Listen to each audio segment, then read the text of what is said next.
Hello friends and welcome to the world of physics. मी आहे GM sir आणि तुम्ही पाहताय आपल्या सर्वांचं आवडतं YouTube चॅनल नवरेज फिजिक्स ऑनलाईन क्लासेस. बेटा गेल्या 2 लेक्चर मध्ये आपण स्टडी केलं how to measure the length and how to measure the mass. Now in today's lecture we are going to study the next same article that is the measurement of time. आपल्याला measurement of length, measurement of mass आणि measurement of time असे 3 measurement study करायचे होते. त्याच्यापैकी आपण आज हे last measurement study करत आहे. बेटा आता मेजरमेंट ऑफ टाइम स्टडी करत असताना first of all we will see what is the time. हा टाइम काय असतो हे आपण थोडंसं माहिती करून घेऊ. तुम्ही जर डिफरंट बुक्स रेफर केले बेटा तर प्रत्येक बुक मध्ये याच्या वेगळं वेगळं म्हणणं येईल की टाइम काय असतो ते. त्याच्यापैकी काही भाग आपण पाहूयात. बघा काही लोकांचं असं म्हणणं आहे की टाइम काय असतो हा सिक्वेन्स असतो. कुणाचा सिक्वेन्स आहे? Sequence of ongoing events. Ongoing events म्हणजे काय? जे बी इव्हेंट्स म्हणजे घटना घडत जातात किंवा घडल्या होत्या किंवा घडतील यांचा जो सिक्वेन्स आपण सांगतो त्याला टाइम म्हणा असं म्हणणं आहे. तू म्हणशील नाही सर हे काही लक्षात आलं नाही आमच्या. ऐक बेटा काय केलं इमॅजिन कर. आपण सरळ सरळ बोलताना असं म्हणतो की गेल्या 500 वर्षापूर्वी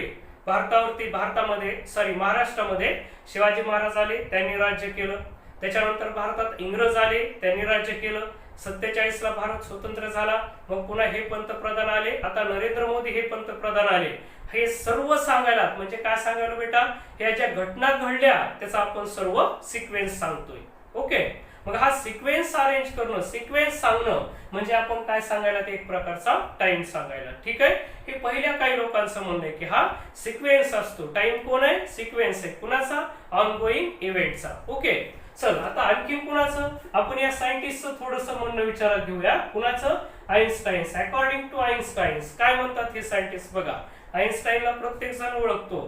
फिजिक्स मध्ये आलात तर आइन्स्टाईनला ओळखणार नाहीत असं होणार नाही बेटा. ठीक आहे. मग अकॉर्डिंग टू आइन्स्टाईन, आइन्स्टाईन काय म्हणतात बघा टाइम काय आहे? तर काय म्हणतात? टाइम इज सिम्पली, बघा ते सरळ सांगायचे टाइम काय? Time is simply what a clock reads. बघा ते काय म्हणते? घड्याळ जे वाचल किंवा घड्याळाकडे पाहिलं असतं आपण जे वाचू आपल्याला जे दिसतंय ते कोण आहे? टाइम आहे असं म्हणणं आहे त्यांचं. ठीक आहे. काय म्हणते Einstein? Time is simply what a clock reads.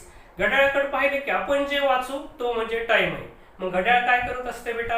एक कोणती तरी सायकल पकडते. तुम्ही म्हणू नका आपली पळवायची सायकल का? ती सायकल नाही बेटा. कोणती सायकल विचारात घ्यायची? इमॅजिन कर की आज सूर्योदय झाला म्हणजे सूर्य निघला तर दुसऱ्या दिवशी पण सूर्य निघतो, लक्षात घ्यायचं. मग ही काय होती? सायकल रिपीट व्हायली. हा काळ पुन्हा पुन्हा असाच रिपीट होत होत पुढे चालतो. ह्या अशा अनेक सायकल्स मिळून काळ बनलेला ज्याला आपण टाइम म्हणतो. मग ते काय म्हणतात? टाइम सांगायचं म्हणजे काय सांगायचं? आपण क्लॉक कडे पाहायचं आणि क्लॉक कडे पाहिलं असतं आपल्याला जे बी दिसेल बेटा तो काय असतो? तर टाइम असतो, लक्षात घ्यायचं. ठीक आहे. So according to Einstein time is simply what a clock reads. घड्याळ जे वाचल तो टाइम आहे म्हणते. मग घड्याळ काय करत असते? सायकल्स यूज करते. कालचा दिवस, आजचा दिवस असे दिवस रोज रिपीट होतात बेटा. म्हणजे काय? सूर्योदय होण्याची, सनसेट होण्याची आणि सनराइज होण्याच्या सायकल ह्या कंटिन्युअसली चालू असतात. मग त्याला पकडून आपल्याला घड्याळ सांगत असते की काय टाइम आहे ते. ठीक आहे. ही दुसरी डेफिनेशन झाली. आता ही तिसरी आणखी महत्वाची डेफिनेशन आहे बेटा. काही लोकांचं काय म्हणणं आहे? टाइम काय आहे ते सांगायले. Time is fourth dimensions. Time is fourth dimension. आता तुम्ही म्हणता सर डायमेन्शन काय असते? आम्हाला 3 डायमेन्शन्सच माहित नाही, तुम्ही फोर्थ डायमेन्शन कडे चाललात. माहिती बेटा, फक्त तुला माहित नाही की कशाला 3 डायमेन्शन्स म्हणतात. गेल्या वर्षीला 10th मध्ये तू जॉमेट्री स्टडी केलेलीस. तिथं x coordinate, y coordinate, z coordinate तुला कळाले. ही जी कोऑर्डिनेट सिस्टीम असते एखाद्या पॉइंटची पोझिशन सांगण्यासाठी तू त्याचे 3 कोऑर्डिनेट सांगतो की स्पेस मध्ये तो पॉइंट कुठं लोकेट आहे, कुठं आहे सध्याला हे सांगण्यासाठी आपण या 3 कोऑर्डिनेट्सचा यूज करतो. म्हणून ते 3 डायमेन्शन्स झाले बेटा. आणि काही लोकांचं असं म्हणणं आहे की तुम्हाला जर ॲक्युरेटली पोझिशन सांगायची असेल तर तुम्हाला फोर्थ डायमेन्शन सुद्धा यूज करावं लागेल आणि तो कोण असायला पाहिजे? तर टाइम असायला पाहिजे असं म्हणणं आहे. तुम्ही फक्त एक्स, वाय आणि झेड डायरेक्शन यूज करू नका, टाइमाचा सुद्धा विचार करा. म्हणून काही लोक टाइमाला काय सांगतात? It is the fourth dimension. 4 dimensions आहे. ठीक आहे. तर हे झालं बेटा अबाउट द टाइम की टाइम काय असतो हे आपण शॉर्ट मध्ये स्टडी केलं. चला आता तुम्हाला माहिती time is a fundamental quantity. मग फंडामेंटल क्वांटिटी म्हटलं की तिचं युनिट काय होतं बेटा, सेकंद हे युनिट होतं. So SI unit of time is a second. म्हणजे आपण टाइम सेकंद मध्ये मेजर करतो. पण या सेकंदची हिस्ट्री थोडीशी वेगळी बेटा. आपल्याकडे दोन डेफिनेशन आहेत सेकंदच्या, त्याच्यापैकी आपण पहिली डेफिनेशन स्टडी करू. बघा, हे 1 सेकंद म्हणजे काय असतंय हे सांगायचा प्रयत्न केला या पहिल्या डेफिनेशन मध्ये. बघा, ज्यावेळेस टाइम मेजर करायची गरज पडली म्हणजे काय, सुरुवातीचा काळ. आताच्या सारखा एवढा प्रगत माणूस त्यावेळेला नव्हता. मग सुरुवातीच्या काळात ज्या वेळेस टाइम काउंट करायची गरज पडली त्यावेळेस या लोकांनी काय केलं की सोलार डे म्हणजे एक दिवस याचा टाइम मेजर करण्यासाठी वापर केला. आता 1 डे किंवा 1 सोलार डे कुणाला म्हणायचं. बघा, सुरुवातीला जो टाइम मेजर केला हे सगळ्यात सोपं युनिट होतं. का सोपं युनिट होतं, ह्याचे दोन कारण होते. एक तर हे लवकर रिपीट होतं, लक्षात घ्यायचं. ही सायकल फार लवकर रिपीट होत होती. म्हणजे कशी, आज सूर्योदय झाला, सनराईज झाला, उद्या सूर्योदय कितीपर्यंत झाला, ह्या मधलं जे अंतर आहे या टाइमाला त्यांनी काय म्हटलं, 1 सोलार डे. आणि हे सहज युनिट होतं, लक्षात घ्या. दुसरं कारण म्हणजे काय, हे सहज ऑब्झर्व होणार होतं. एक तर हे छोटं आणि लवकर रिपीट होणारं युनिट होतं. म्हणजे एक दिवस व्हायला फार वेळ लागत नाही बेटा. आजचा सूर्योदय आणि उद्याचा सूर्योदय किंवा आजचा सनसेट आणि उद्याचा सनसेट याच्यातलं जे अंतर आहे त्याला आपण सोलार डे असं म्हणू शकतो. ह्याच्यामुळे हे निवडण्याचं कारण काय होतं, पूर्वीच्या लोकांनी का सिलेक्ट केलं, कारण हे लवकर रिपीट होणारी सायकल होती. आणि दुसरं कारण असं होतं की हे ऑब्झर्व करायला फार सोपं होतं. सूर्योदय झाला की असं समजायचे सकाळ झाली, मग इथून पुढचा दिवस ते मेजर करायचे पुढच्या सूर्योदयापर्यंत. ठीक आहे. मग पहिलं जे युनिट आलं ते काय होतं, सोलार डे. पण नंतर जसा माणूस ऍडव्हान्स होत गेला तसं तसं त्याला छोट्या युनिटची गरज पडली. मग त्यांनी या 1 सोलार डेला काय केलं, इक्वल 24 पार्ट्स केले आणि त्याला त्यांनी असं लिहिलं काय, 24 आवर्स असं लिहिलं. ठीक आहे. एका दिवसात 24 तास असतात हे तुला माहिती बेटा. पुन्हा नंतर परत काय झालं, हे 24 तास हे सुद्धा युनिट मोठं वाटलं म्हणून या तासचे पुन्हा त्यांनी इक्वल 60 पार्ट्स केले आणि त्याला काय म्हटले, ते 60 मिनिट असं म्हटले. पुन्हा बेटा हे मिनिट सुद्धा युनिट मोठं वाटायला लागलं म्हणून त्यांनी ह्या एका मिनिटाचे 60 समान भाग केले आणि त्याला काय म्हटले, सेकंद म्हटले. मग आता बघायचं आपल्याला 1 सेकंद म्हणजे काय असतंय. काय असतं बेटा, हे सगळे भाग आकारात घ्यावं लागतील. कसं घ्यावं लागेल, 1 second is equal to 24 into 60 of a day. एका दिवसाचा एवढा भाग घ्यायचा आपल्याला, बरोबर. दिवसाला एवढ्यानं मल्टिप्लाय करा, तुम्हाला जे काही येईल तो असतो 1 सेकंद, आहे का नाही. मग 1 सेकंद काय झाला, 1/24 into 60 of a day is called 1 second. त्याला आपण 1 सेकंद असं म्हणू. ठीक आहे. ही सेकंदची पहिली डेफिनेशन आहे. मात्र तुम्हाला माहिती की हे काही डे आहेत, अर्थचं जे रोटेशन आहे हे रिलेबल युनिट नाही, कारण ते कधी जास्त होतं कधी कमी होतं. एका वर्षात साधारणतः आपण किती घेतो, 365.25 डेज एवढे घेतो बेटा, बरोबर. म्हणजे कोणत्या वर्षात जास्त दिवस येतात, कुठं कमी येतात, आणखीन काही काही होत राहतं. म्हणून हे जास्त रिलेबल म्हणजे विश्वसनीय युनिट नव्हतं. मग पुढची स्टेप काय असेल तर 1 सेकंडला वेगळ्या प्रकारे डिफाईन करायचा यांनी प्रयत्न केला. आणि ते कसं डिफाईन केलं इकडे बघू बेटा, बघशील आता सध्याला ही मॉडर्न डेफिनेशन आहे. काय रिसीव्ह केले, 1 सेकंद कुणाला म्हटलं, बघा हा काय 1 सेकंद, द ड्युरेशन ऑफ. कशाचा ड्युरेशन आहे पाहशील बेटा. कुणाला 1 सेकंद म्हणायचं ते इथे याने चांगल्या प्रकारे सांगितले. काय हा, द ड्युरेशन ऑफ, एवढ्याचा ड्युरेशन. हे 91 92 63 17 70 एक प्रकारे मोबाईल नंबर पाठ केल्यासारखं लक्षात ठेवा. काय हा, द ड्युरेशन ऑफ 91 92 63 17 70 व्हायब्रेशन्स. बघा कशाचा ड्युरेशन आहे हा, द ड्युरेशन ऑफ एवढे व्हायब्रेशन्स आहेत. कुणाचे, vibrations of radiations, vibrations of radiations emitted, vibrations of radiations emitted during transitions between, emitted during transitions between two hyperfine levels of कुणाच्या, हा CGM ज्याला म्हणतो आपण, त्याला CS133 ऍटम असं म्हणतो. ठीक आहे. याला इज कॉल्ड, याला आपण काय म्हणतो, 1 सेकंद असं म्हणतो. तू म्हणशील सर आम्हाला हे काहीच कळालं नाही आणि कळणारही नाही सध्या बेटा, कारण काय, ही फिजिक्स मधली अत्यंत मॉडर्न डेफिनेशन आहे. मग आता सध्याला आपण याची काय करूयात, ओझरती माहिती घेऊ. काय म्हणते पहा, 0.1 सेकंद द ड्युरेशन ऑफ एवढे vibrations of radiations emitted during transitions between two hyperfine levels of the caesium 133 atom is called second. नाही कळालं ना बेटा, ऐकशील. 1 सेकंद कशाला म्हणायचं, हा एक ड्युरेशन आहे. ड्युरेशन म्हणजे कालावधी. कशासाठी लागणारा, ट्रान्झिशन साठी लागणारा. कशासाठी, एवढे व्हायब्रेशन पूर्ण करायचे, लक्षात घ्यायचं.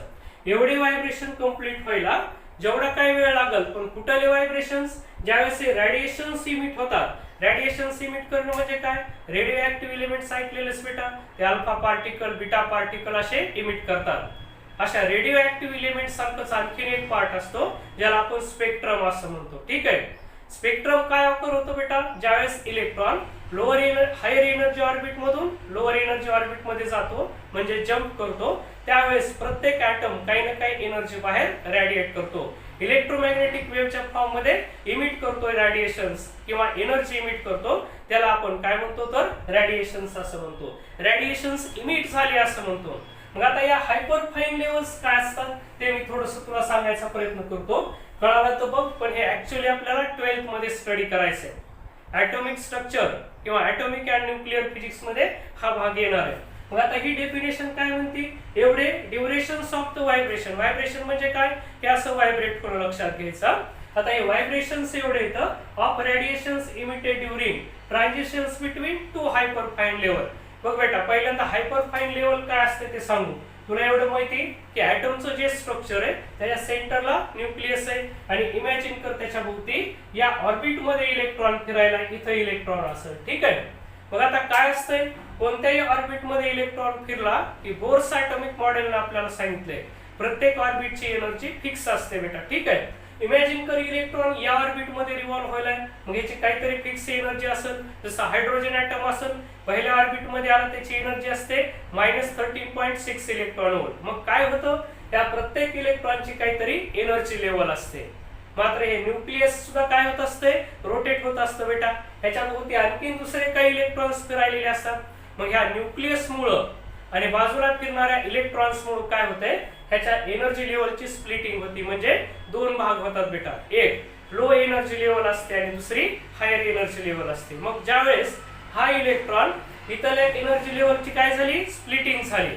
मग हायर एनर्जी लेवल मधून तो लोअर एनर्जी लेवल मध्ये ज्यावेळेस तो जम्प करेल, दॅट टाइम तो काय करतो, एक्स्ट्रा एनर्जी त्याची जी असेल, हायर एनर्जी लेवल म्हणजे जास्त एनर्जी, लोअर एनर्जी लेवल म्हणजे कमी एनर्जी, त्याच्यात येत असताना तो काहीतरी रेडिएशन इमिट करतो. त्याच्यात म्हणजे कुठं, हायर एनर्जी लेवल मधून लोअर एनर्जी लेवल मध्ये.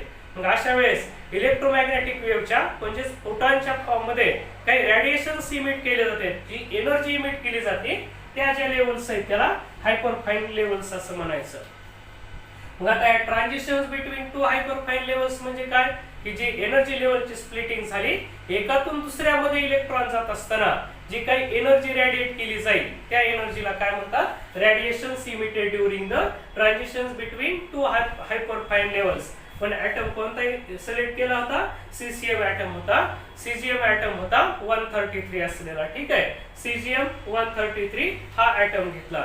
मग ह्याला एवढे व्हायब्रेशन्स कंप्लीट व्हायला जेवढा वेळ लागल त्या टाइमला या लोकांनी काय म्हटलं, 1 सेकंद असं म्हटलं. मग तुला आता सेव्ह करून ठेवायचं बेटा. आपल्या ज्या काही क्लॉक्स असतात त्या कशावर डिपेंड आहे, सीसीएम क्लॉक एक लक्षात असू द्यायचं. ठीक आहे. तर सीसीएम क्लॉकचा यूज करून या 1 सेकंदला डिफाईन केलेलं आहे. आलं लक्षात तुझ्या, ही सेकंदची मॉडर्न डेफिनेशन आहे. चल बेटा, आता तुझ्या लक्षात आलंय की मेजरमेंट ऑफ टाइम कसं करतात, त्याची डेफिनेशन काय, त्याचं युनिट काय होतं, सेकंद होतं. आणि सेकंडच्या सुद्धा आपण दोन डेफिनेशन स्टडी केल्या. तुला आता कळालंय हायपरफाइन लेवल्स काय असतात, सीजीएम आयटम काय आहे ते पण तुझ्या लक्षात आलंय, आणि त्याच्यातले व्हायब्रेशन्स आपण सिलेक्ट केले. मग काय 91, 92, 63, 17, 70 एवढे व्हायब्रेशन कंप्लीट व्हायला जो काही वेळ लागल त्याला हिने काय म्हटलं, 1 सेकंद म्हटलं. ओके. आता आपल्याला बघायचं बेटा, मेजरमेंट ऑफ टाइम करण्यासाठी काय करतात, दोन गोष्टी यूज करतात. एक तर क्लॉकचा यूज करतात, किंवा मोठा टाइम असेल तर काय करतो आपण, कॅलेंडरचा यूज करतो. मग क्लॉक किंवा कॅलेंडर हे दोन्ही कशासाठी वापरतात, टाइम मेजर करण्यासाठी. हे सुद्धा तुझ्या लक्षात आलं. आता आपल्याला पाहायचंय some practical units of the time. टाइमाचे प्रॅक्टिकल युनिट्स काय काय असतील ते लक्षात ठेवायचंय. Some practical units of time. टाइमाचे काय काय युनिट आहेत ते आपल्याला स्टडी करायचे. पुन्हा आपण याचे दोन भागामध्ये विभाजन करू. एक लार्जर युनिट असेल आणि दुसरा जो भाग आहे तो कशाचा करू बेटा आपण स्मॉलर युनिटचा करू. आता तुला माहिती लार्जर युनिट कुणाला म्हणू, जे बी सेकंदापेक्षा मोठे ते लार्जर झाले बेटा. ठीक आहे. पहिलं सेकंदापेक्षा लार्जर युनिट, पहिलं सेकंदापेक्षा लार्जर युनिट कोणतं आहे, मिनिट आहे. मग आपल्याला माहिती 1 मिनिट इज इक्वल टू काय असतंय 60 सेकंद. पुन्हा बेटा याच्यानंतर कोण येतो 1 आवर. तुम्हाला माहिती याच्यात काय असतात 60 मिनिट आणि 60 मिनिटाचे 60 सेकंद एवढे सेकंद असते. चला तासापेक्षा मोठा असतंय सोलार डे. हा जो सोलार डे याच्यामध्ये किती सेकंद असतील 24 आवर. एका दिवसामध्ये 24 तास आहेत. मग त्याच्यात बघा 60 मिनिट आणि 60 सेकंद. याचा जर प्रॉडक्ट केला तर तो असा एवढा येतो बेटा काय 86,400 सेकंद. मी याला असं लिहून टाकतो 8.64 into 10 to the power 4 second असं लिहून टाकतो. काय केलं 3 स्थळानं मी इथं दशांश देऊन टाकला. मग एका सोलार डे मध्ये 86,400 सेकंद किंवा 8.64 into 10 to the power 4 second असतात. आता डे पेक्षा मोठं युनिट आणखीन काय असेल बेटा, दिवस झाला तर पुन्हा काय आलं वर्ष आलं. म्हणून इथं 1 इयर असेल तर 1 इयर हे मोठे युनिट आहे. याच्यामध्ये किती असतात 365.25 डेज असतात. तर याचे सेकंद किती होतील बेटा, बघा आता या सेकंदाने एका दिवसात एवढे तर याला मल्टिप्लाय करतो 360.25 इंटू 8.64 10 टू द पॉवर 4 असेल. हा जर तू प्रॉडक्ट केलास बेटा तर याचा प्रॉडक्ट असा येणार आहे 3.15 इंटू 10 टू द पॉवर 3 आणि ते पलीकडे 10 टू द पॉवर 4 असेल. या दोन्हीचा प्रॉडक्ट मी इथं लिहून टाकलं एवढा. ठीक आहे. आणि एकत्र केले तर असेल 3.15 into 10 to the power 7 second. एवढे सेकंद झाले त्याच्यामध्ये. ठीक आहे. आता हे कशामध्ये आले बेटा, किती आले ते आपले हे 4 आले आणि हे किती याचा जो प्रॉडक्ट आहे 7 आला. तर ठीक आहे 1 year is equal to 1 year मध्ये एवढे सेकंद असतील 3.15 10 टू द पॉवर 7 सेकंद. आणि आणखीन बेटा एक मोठं युनिट असेल तर काय म्हणतो आपण डिकॅड असं म्हणतो. म्हणजे काय एक दशक असतं. याच्यामध्ये किती वर्ष येतील रे 10 वर्ष असतील. 1 डिकॅड इज इक्वल टू 10 इयर असतंय. मग बघा आता एका इयर मध्ये एवढे सेकंद आहे तर 10 वर्षात किती सेकंद येतील ते काढायचंय. मी याच्यात फक्त काय करेल 3.15 ह्या 10 न मल्टिप्लाय केलं म्हणून या 7 चे काय करतो 8 सेकंद करतो. इथले ह्या 10 न आणखीन एक पॉवर इथली रेस झाली. ठीक आहे. चल बेटा पुढचं आणखीन काय डिकॅड म्हणजे किती 10 वर्ष येतं. असंच एक मिलेनियम असतंय 1 मिलेनियम. याला काय म्हणतो बेटा किती असतात त्याच्यात 1000 इयर असे असतील. याच्या आधी सेंचुरी सुद्धा असते लक्षात घ्या. सेंचुरी म्हणजे काय 100 इयर्स असतील. मिलेनियम म्हणजे 1000 वर्ष. तर बघा यात 10,000 म्हणजे 10 टू द पॉवर 3 याच्या जर ऍड झाल्या तर हे असेल 3.15 10 टू द पॉवर 11 सेकंद. हे सगळे लार्जर युनिट आहेत बेटा. तुला माहिती असायला पाहिजे टाइमाचे लार्जर युनिट कोणते आणि स्मॉलर युनिट कोणते. कारण millennium is the unit of time. कुणाचं काय युनिट आहे हे आपल्याला माहिती असावं बेटा. चला आता स्मॉलर युनिट कडे जाऊ आपण. जसं की काय असं दिलं तुला काय एमएस. एमएस म्हणजे काय मिली सेकंद. काय असतात ते 10 टू द पॉवर -3 सेकंद. म्हणजे किती झाले हे एवढे झाले 0.001 सेकंद एवढे. असेच हे मिली असतील मायक्रो असतील नॅनो असतील हे तुला पाठ आहेत. कारण एसआय प्रिफिक्सेस मध्ये आपण काम केलं. मायक्रो म्हणजे काय 10 टू द पॉवर -6 म्हणजे किती 0.0001 सेकंद एवढा भाग झाला. असंच नॅनो सेकंद सुद्धा असेल आणखी 1 नॅनो सेकंद म्हणजे 10 टू द पॉवर -9 सेकंद. हे छोटे युनिट म्हणून आपण यूज करू शकतो. ठीक आहे. तर बेटा हे झाले some practical units of the time. हे टाइमाचे आपण डिफरंट युनिट इथं स्टडी केली. ओके. ह्या सगळ्या गोष्टी आपण आता स्टडी केल्या measurement of length mass and time. आता आपल्याला जे पुढचं आणि शेवटचं आर्टिकल बघायचंय. मग आपल्याला उद्यापासून डायमेन्शन्सला स्टार्ट करायचंय. हे शेवटचं आर्टिकल कोणतं आहे range of length mass and time. Length mass आणि टाइमची रेंज कशी काढायची. आता तू म्हणशील रेंज काय असते बेटा. तू ज्यावेळेस लेंथची रेंज काढशील त्यावेळेस तुला काय करायचंय छोट्यात छोटी लेंथ काय आणि मोठ्यात मोठी लेंथ काय. छोट्यात छोटी लेंथ काय असेल तर बेटा साईज ऑफ प्रोटॉन असेल. ठीक आहे ती छोट्यात छोटी किंवा साईज ऑफ इलेक्ट्रॉन असेल ती छोट्यात छोटी लेंथ झाली. मोठ्यात मोठी काय असेल तर या युनिव्हर्सची लेंथ असेल. मग रेंज सांगणं म्हणजे काय, लेंथ मध्ये सगळ्यात छोटं कोण सगळ्यात मोठं कोण ही झाली त्याची रेंज. रेंज झाली ही लेंथची. मास मध्ये सांगताना सगळ्यात छोटं मास कोणतं सगळ्यात मोठं मास कोणतं हे तुला सांगायचंय. आणि टाइमची रेंज सांगत असताना सगळ्यात छोटा टाइम कोणता आणि सगळ्यात मोठा टाइम कोणता हे सुद्धा तुला सांगायचंय बेटा. ठीक आहे. मग आता आपल्याला विचार करायचा आहे लेंथची रेंज काय, मासची रेंज काय आणि टाइमची रेंज काय. बघ बेटा आपण पहिल्यांदा पाहू आपण रेंज ऑफ द लेंथ. तुम्हाला आता इथं जे हा फोटो दिसायला बेटा ह्या इमेज मध्ये बघा की लेंथची काय रेंज असते तिथे. या फोटो मध्ये तुम्ही जर व्यवस्थित पाहिलं तर रेंज ऑफ लेंथ पाहत असताना तुम्हाला असं कळलं की बघा सगळ्यात मोठी लेंथ कोणती, रेंज ऑफ विजिबल युनिव्हर्स आहे बेटा. या विजिबल युनिव्हर्स म्हणजे काय, जेवढं युनिव्हर्स आपल्याला पाहता येऊ शकतं ह्याची जी काय लेंथ आहे किती म्हणताय 10⁻26 आहे. ठीक आहे. मग आता ह्या इमेज मध्ये तुम्हाला क्लिअरली दिसायलंय रेडियस ऑफ विजिबल युनिव्हर्स 10⁻26 आहे. आणि ह्या इमेजच्या खालच्या कडेला या बेटा काय दिसायली तिथं रेडियस ऑफ प्रोटॉन दिसायली तुम्हाला किती ती 10⁻15 एवढी. मग बेटा आता सगळ्यात मोठी लेंथ कोण आहे, radius of the visible universe आहे जी की 10⁻26 आहे. आणि सगळ्यात छोटी कोण आहे, रेडियस ऑफ प्रोटॉन आणि किती ती 10⁻15 एवढी. मग आता तुला काय करतात बेटा याच्यावर एमसीक्यू कसा विचारू शकतात, तर तुला ते रेशिओ विचारू शकतात. कशाचा, the ratio of the largest and smallest length. मग लार्जेस्ट लेंथ म्हणजे कोण बेटा, रेडियस ऑफ विजिबल युनिव्हर्स. आणि स्मॉलेस्ट म्हणजे कोण, the radius of the proton. मग बघा आता विजिबल युनिव्हर्सची जी काही रेंज आहे ती किती 10⁻26 आहे. आणि रेडियस ऑफ प्रोटॉन किती 10⁻15 मीटर आहे. मग चल बेटा आता काय करूयात आपण, लक्ष देशील इकडं. तुला काय काढायचं आता, रेशिओ काढायचा आहे. कशाचा, लार्जेस्ट लेंथ आणि स्मॉलेस्ट लेंथ. तर घे हा रेशिओ घेताना काय, हा रेशिओ ऑफ लार्जेस्ट लेंथ किती 10⁻26 आहे.